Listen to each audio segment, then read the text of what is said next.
All right, good afternoon, friends. Brian here from the Wilson Family Lights. Another quick update. Halloween Horror Nights Dirt, our weekly Orlando Halloween Horror Nights update series. So they announced another house today. Now we have 4. We have Jack and Oddfellow, which are going to be the co-icons for this year. We have Sinners, based on the Juke Joint movie about vampires.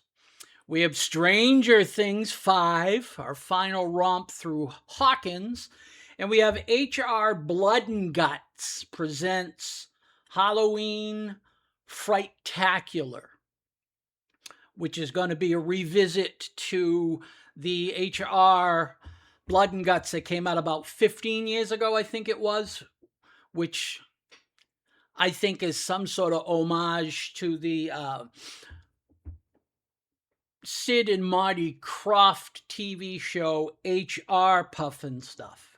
If you're an old fart like me, who grew up watching TV as a youngster in the 70s, you fondly remember the Sid and Marty Krofft stuff. Sigmund and the Sea Monster, Lidsville, and HR Puffin Stuff was the big one.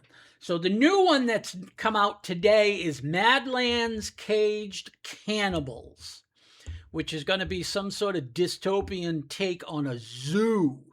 Yeah, I'm going to read exactly what the description is. In this haunted house, a defunct zoo becomes a deadly domain of warring cannibal factions that have embraced extreme animal instincts. They're territorial, hungry, and you're on the menu. It's an original concept house, which I personally think is some of the best houses that Halloween Horror Nights does. Their theme stuff is cool, but I find that they're kind of limited because I believe the people who came up with the idea for Halloween and different horror franchises have their hands in what goes on in these houses. And as such, Halloween Horror Nights is limited to what they're going to allow.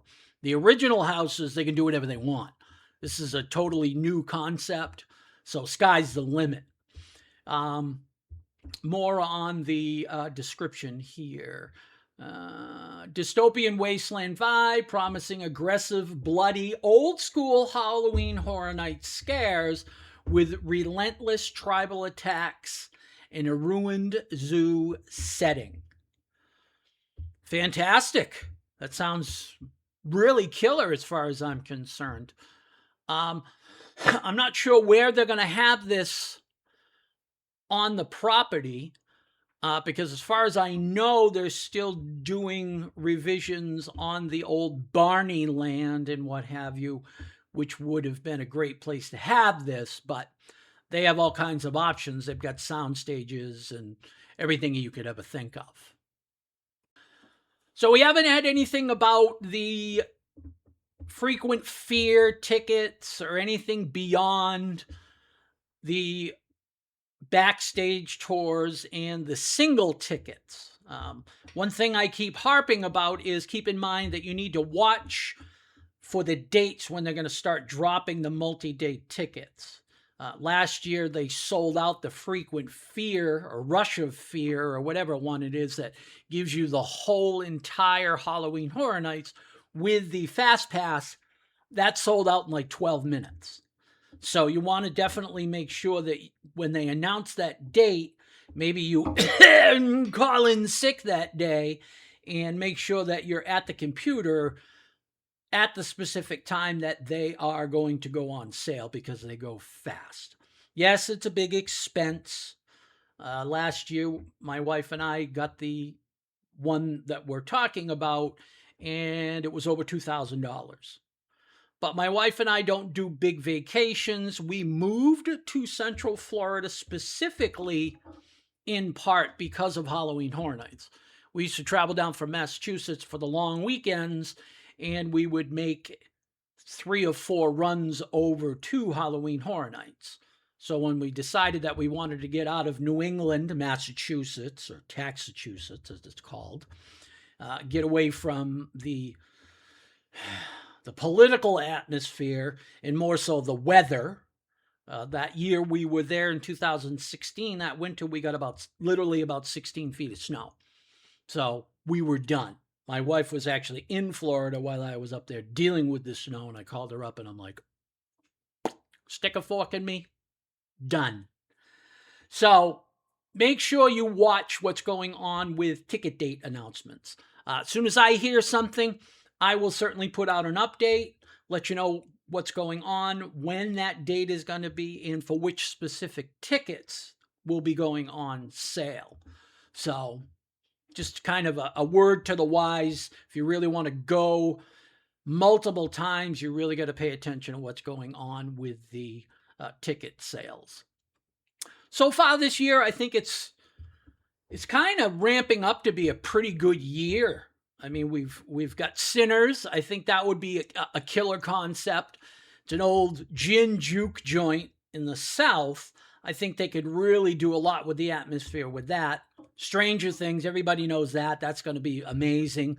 Vecna, all the kids. That really should be an awesome house this year, especially if they can incorporate somehow the ending where they're in the Upside Down fighting basically the entity that invents Vecna. So I think that will be a killer house. Again, Sinners should be awesome. The Blood and Guts, if my old memory, starting to go, I'm getting older, I remember that house. It was fairly good. And I think they can really do a lot with Oddfellows and Jack. Everybody knows Jack.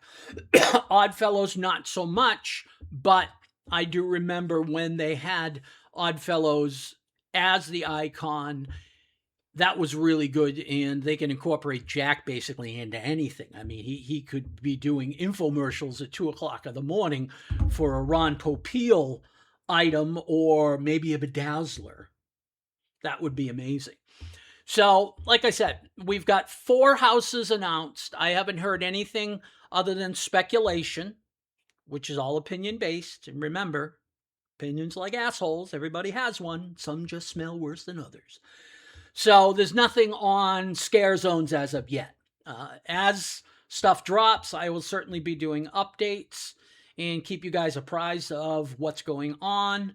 And, you know, we'll see what happens with the other 6 houses they've got to announce and what's going to go on with scare zones.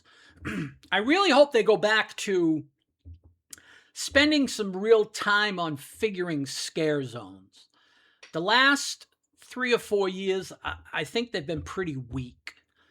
I really like when they have it over by the restaurant that brings you out towards E.T. And they used to do the lit jack-o'-lanterns up in the trees. And then one year they had this church that was set up at the beginning when you go through that walkthrough right in front of the Mel's Diner. That was killer. Killer Clowns from Outer Space. That was an awesome scare zone the first year they did it. The second one, when they had it out in front of Transformers, that one was a little bit weak. The Rob Zombie scare zones have been awesome, and they've had some really, really killer scare zones through the years. I really hope they go back to that mentality, because I, for one, look forward to seeing the scare zones just as much as I look forward to seeing what they have for haunted houses and what they've done. Typically, my wife and I go 5 or 6, or I think one year we went 10 times. And we'll do some of the houses, some of the scare zones, some of the houses, some of the scare zones. Go back and do the houses we really like. We'll spend one night going through and really taking in the scare zones. This year, I will be doing a lot of filming. I'll have lots of pictures, lots of videos. Each night that we go, I will put up a video within the next couple of days about what we can expect. I will talk about food offerings. Each year, they seem to have some food offerings that are geared specifically towards what they have for haunted houses, which is always good. Typically, they have a Oktoberfest type of beer, which I always personally look forward to. And overall, the last few years, the houses have been cool, but I don't know, scare zones, like I said, have been a bit weak.